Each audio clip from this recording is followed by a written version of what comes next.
When there's no more hope is left in me, I can see what comes my way, and I'm Hi everyone! Welcome to my vlog!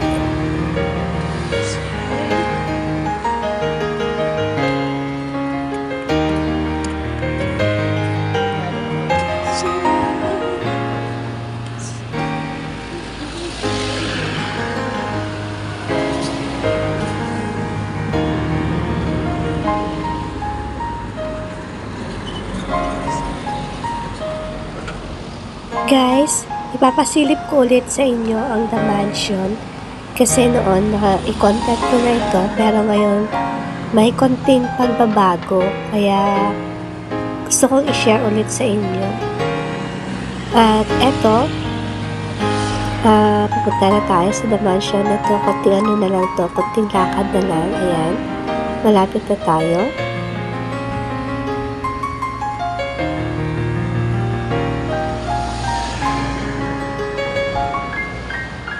Guys, gusto ko ipaalam sa inyo na open ang The Mansion for Presidential Museum.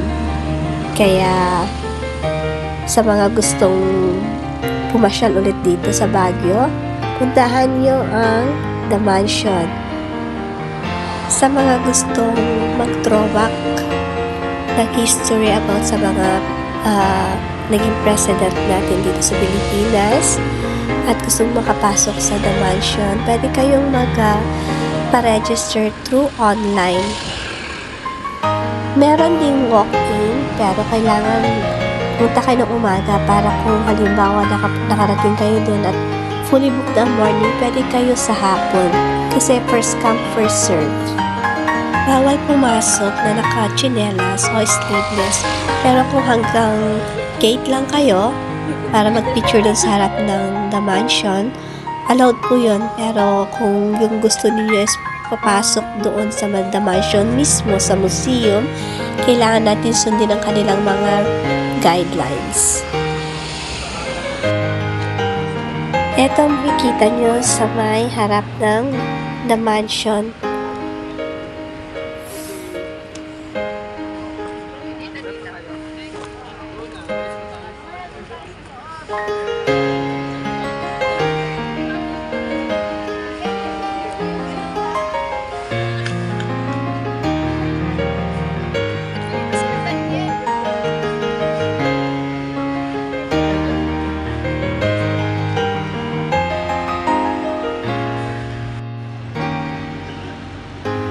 Guys, nandito na tayo sa harapan ng The Mansion sa may gate.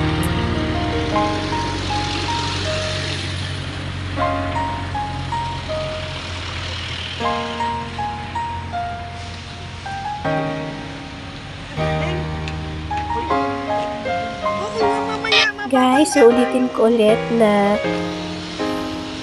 dito pwede kayong naka-chinelas o naka-sleeveless, pero kung sa taas, sa loob ng museum, pinagbabawal po.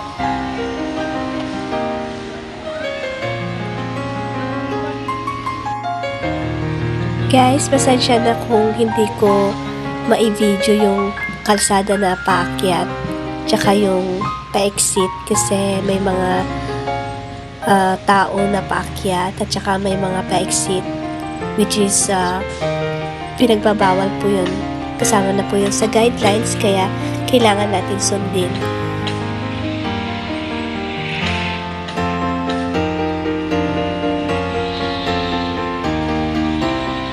At next ko naman papakita ay ang iilan mga picture na kung saan na lang tayo nakunan pero walang flash.